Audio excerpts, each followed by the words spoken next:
Hello दोस्तों, स्वागत है आपका स्टार्ट विद प्राउड के एजुकेशनल प्लेटफॉर्म में।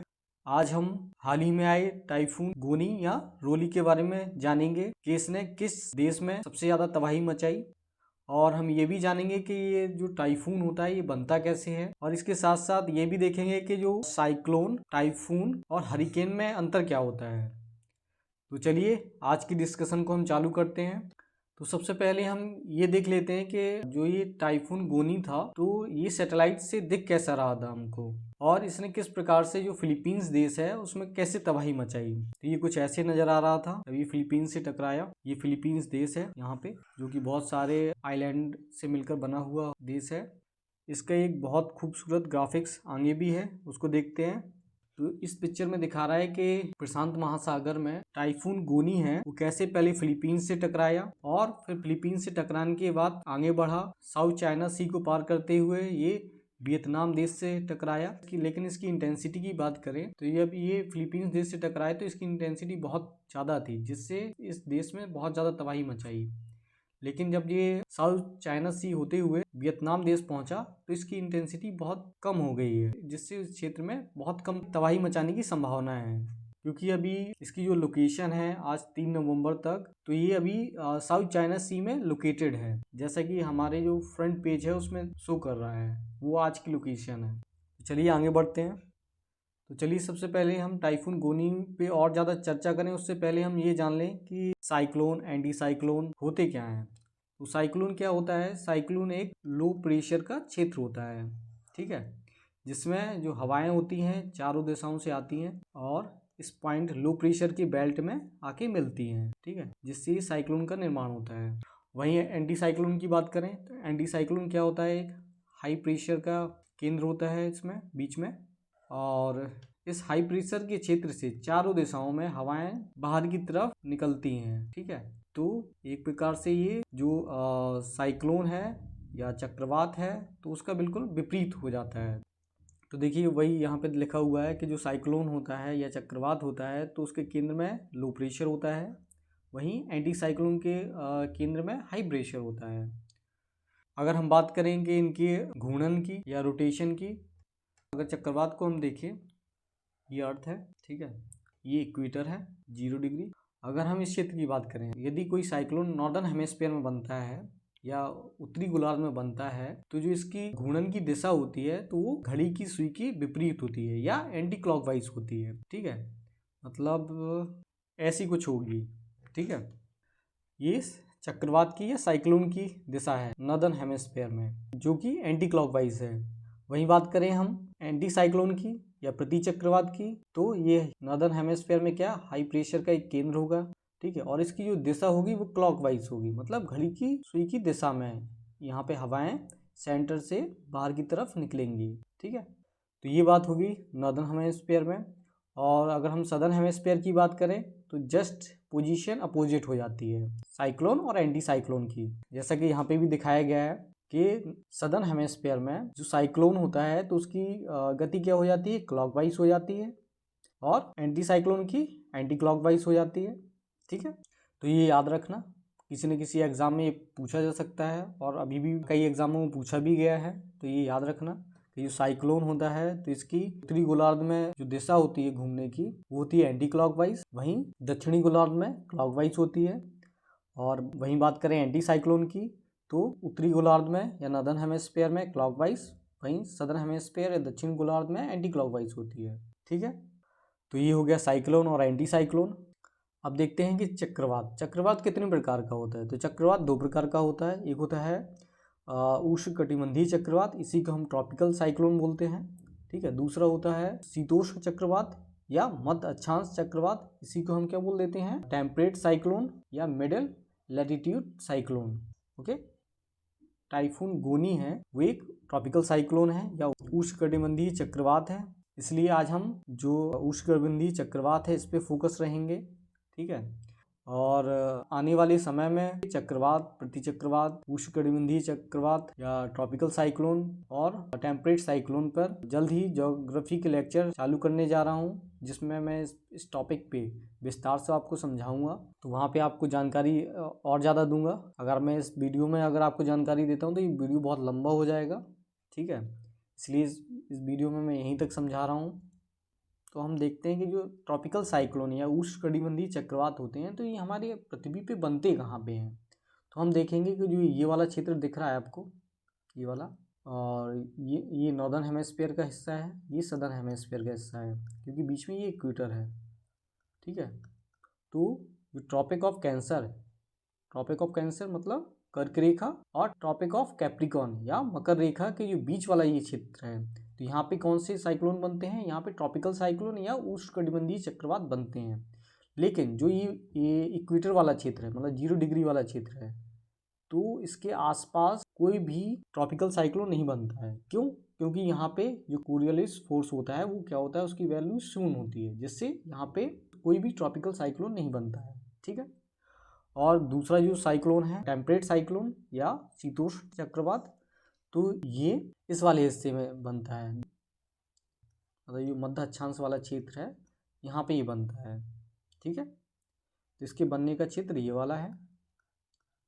ये दोनों ही हेमिस्फीयर में बनता है, दोनों ही गोलार्ध में बनता है, उत्तरी और दक्षिणी दोनों में। ठीक है।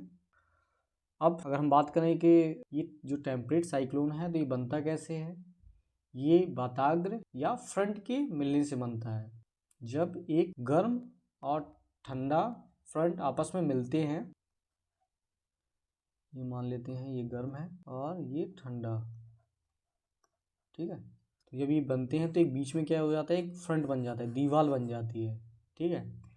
और इससे साइक्लोन का निर्माण होता है। ठीक है, इस क्षेत्र में। ओके। और जो साइक्लोन बनता है उसे टेम्परेट साइक्लोन या शीतोष्ण चक्रवात कहते हैं। तो चलिए अब आगे बढ़ते हैं। तो आप ये देखेंगे जो ये वाला हिस्सा है जो मैप में दिखाया गया है, ये यहाँ पे इक्वेटर होगा। ठीक है। यहाँ से इक्वेटर गुजरेगा। मैंने बताया कि इक्वेटर के जो आसपास है कोई भी ट्रॉपिकल साइक्लोन नहीं बनता है। और ये दिए गए हैं, जैसे यहाँ पे बोला गया है कि अभी जो टाइफून आया, जैसे वो यहाँ पे फिलीपींस से टकरा के आगे वियतनाम की ओर बढ़ रहा है, दक्षिण चीन सागर को पार करते हुए। तो जो भी ट्रॉपिकल साइक्लोन अगर उत्तर पश्चिम प्रशांत क्षेत्र या नॉर्थ वेस्ट पैसिफिक ओशियन में आते हैं तो इनको टाइफून कहते हैं। ठीक है। यदि यही ट्रॉपिकल साइक्लोन इंडियन ओशियन में आते हैं तो इसको साइक्लोन कहा जाता है। और जब ये नॉर्थ अटलांटिक ओशियन में आते हैं तो इन्हें हरिकेन कहा जाता है। वहीं जब ये साउथ अटलांटिक ओशियन में आते हैं तो इन्हें साइक्लोन बोला जाता है। ठीक है। वहीं अगर ये नॉर्थ वेस्ट पैसिफिक ओशियन में आते हैं तो इन्हें हरिकेन बोला जाता है। ठीक है। और जब ये ऑस्ट्रेलिया है और ऑस्ट्रेलिया के जो ईस्टर्न कोस्ट पे कोई ट्रॉपिकल साइक्लोन आता है तो उसको साइक्लोन नाम दिया जाता है, उसको साइक्लोन ही बोलते हैं। ठीक है। और यहाँ पे एक इम्पॉर्टेंट चीज़ है कि जो ये वाला हिस्सा दिख रहा है आपको, ये चिले है, ये चिले देश है, और ऊपर ये पेरू देश है। ठीक है। ये पेरू है, ये चिले है। तो यहाँ पे आपको पता होगा कि एक ठंडी जलधारा प्रवाहित होती है। ओके। वो ऐसे चलती है, ठंडी जलधारा है। ठीक है। तो ठंडी जलधारा के कारण पूरे जो क्षेत्र है यहाँ का जो टेम्परेचर है, मतलब जो समुद्री सतह का तापमान है वो लो होता है।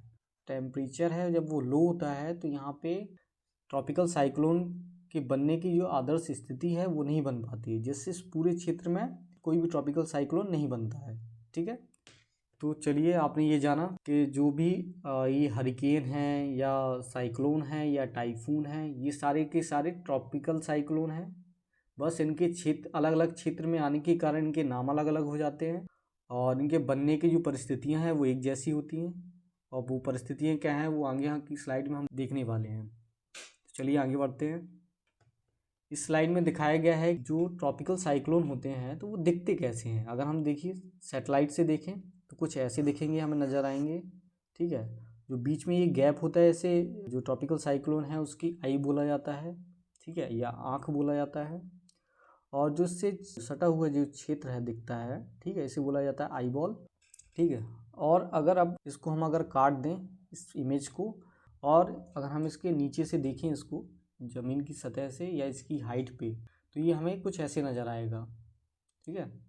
और इस फिगर में दिखा रहा है कि जो एक आई वाला क्षेत्र है तो यहाँ पे क्या होती है, कुछ एयर नीचे उतरती रहती है इस क्षेत्र में कुछ एयर, और जहाँ पे ये वायु ऊपर उठती है ये दिख रही है, तो यहाँ पे क्या होती है, अत्यधिक वर्षा वाला क्षेत्र होता है ये।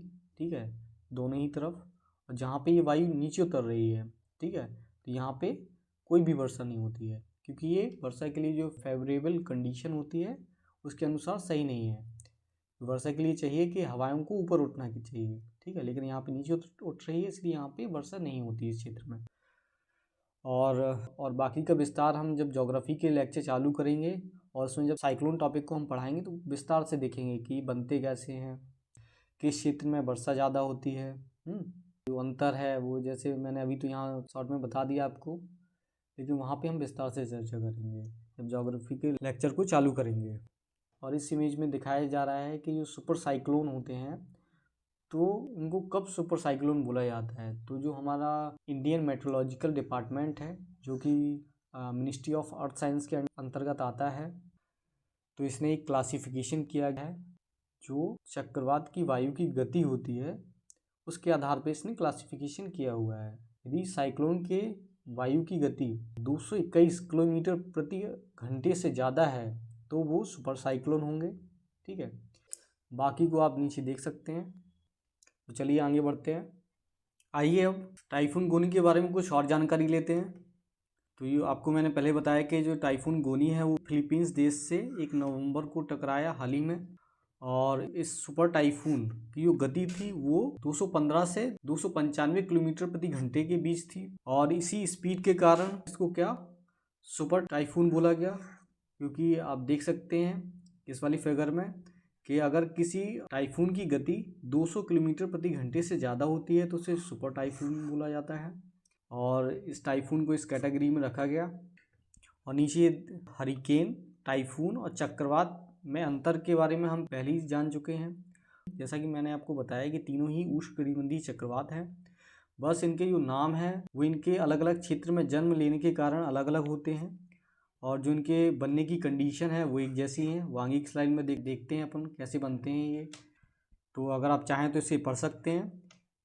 तो चलिए आगे बढ़ते हैं। जैसे कि आप देख रहे हैं कि ये बताया जा रहा है कि जो ट्रॉपिकल साइक्लोन होते हैं या उष्णकटिबंधीय चक्रवात होते हैं तो ये बनते कैसे हैं, इसके लिए आदर्श कंडीशन क्या है।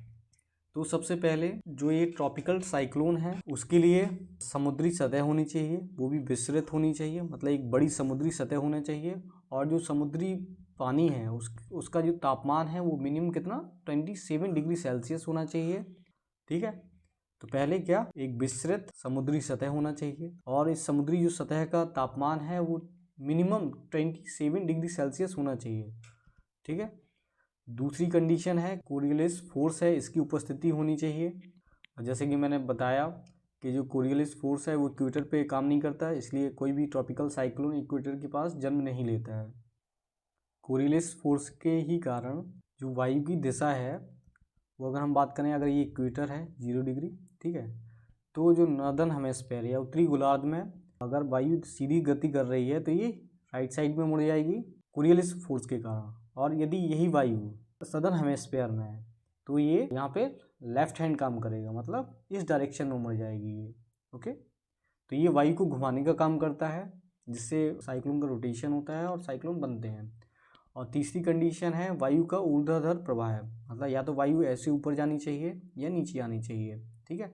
लेकिन जब चक्रवात जन्म लेता है तो वायु का ऐसे समुद्र की सतह पे आपस में वायु मिलनी चाहिए और मिलके ऊपर उठनी चाहिए, ये आदर्श कंडीशन होती है, ओके।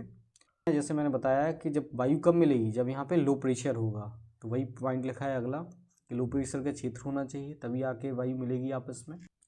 तो ये चारों कंडीशन होती हैं जो कि ट्रॉपिकल साइक्लोन को जन्म देती हैं, और इन्हीं चारों कंडीशन के कारण उत्तर पश्चिमी प्रशांत क्षेत्र में अभी टाइफून गोनी आया। तो चलिए आगे बढ़ते हैं। इस स्लाइड में दिखाया जा रहा है कि जो भारत है, तो भारत में सबसे ज़्यादा जो साइक्लोन हैं तो वो कहाँ आते हैं। मैंने जैसे आपको बताया कि जो भारत की स्थिति है वो कहाँ पे आती है, ये ट्रॉपिकल क्षेत्र में आती है, मतलब tropic of cancer, tropic of capricorn के बीच या कर्क रेखा और मकर रेखा के बीच में आती है। इसलिए भारत में जो भी साइक्लोन आते हैं वो ट्रॉपिकल साइक्लोन होते हैं, ठीक है। तो भारत में ये कहाँ पे इनकी इंटेंसिटी ज़्यादा है वो इस फिगर में दिखाया जा रहा है। इसमें बताया जा रहा है कि जो साइक्लोन है भारत के जो ईस्टर्न कोस्ट है या पूर्वी तटीय क्षेत्र है, तो यहाँ पे ज़्यादा आते हैं जो साइक्लोन है, जैसे दिखाया जा रहा है यहाँ पे।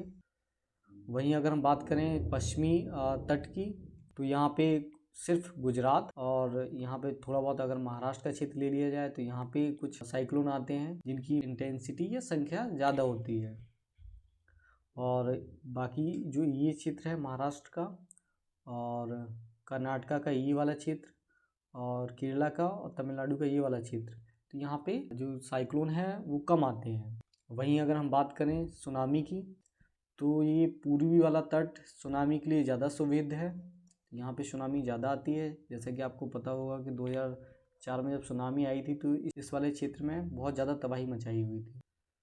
और ये दो पिक्चर दिखा रही हैं कि इस वर्ष मई महीने में साइक्लोन अम्फन ने जो भारत का उड़ीसा राज्य है और वेस्ट बंगाल राज्य है इस पर काफ़ी तबाही मचाई, जो कि एक सुपर साइक्लोन था। और भारत के साथ साथ इसका जो प्रभाव रहा वो बांग्लादेश में और इसका थोड़ा बहुत प्रभाव भूटान तक भी दिखा। वहीं अगर हम बात करें निसर्ग साइक्लोन की, तो ये इसी वर्ष जून महीने में जन्म लिया और ये भारत के पश्चिमी तट पे जन्म लिया और इसने जो ये महाराष्ट्र वाला क्षेत्र है इसको हिट किया। लेकिन जो इसकी इंटेंसिटी थी वो अम्फान साइक्लोन से काफ़ी कम थी, जिससे इस क्षेत्र में कम लॉस हुआ। तो ये हमने समझा साइक्लोन के बारे में। तो ये हमारी आज की डिस्कशन थी और आने वाले समय में मैं जल्द ही ज्योग्राफी के लेक्चर को चालू करने जा रहा हूँ, जिसमें हम ज़्यादा से ज़्यादा मैंने ग्राफिक्स का यूज़ किया है, क्योंकि ग्राफिक्स की यूज़ करने से चीज़ें को देखते ही हम ज़्यादा समय तक याद कर सकते हैं और हमें समझना भी आसान होता है, जो कि ज्योग्राफी की आपकी समझ को विस्तार देगा। और आप चाहते हैं कि ऐसी ही वीडियो मैं आगे भी बनाता रहूं, तो आपको भी एक छोटा सा प्रयास करना होगा और प्रयास के तौर पे हमारे चैनल को सब्सक्राइब करना होगा और इस वीडियो को लाइक करें और ज़्यादा से ज़्यादा अपने दोस्तों को इस वीडियो को शेयर करें, ताकि हमें भी आगे भी मोटिवेशन मिलता रहे वीडियो बनाने का। और वीडियो को पूरा सुनने के लिए थैंक यू।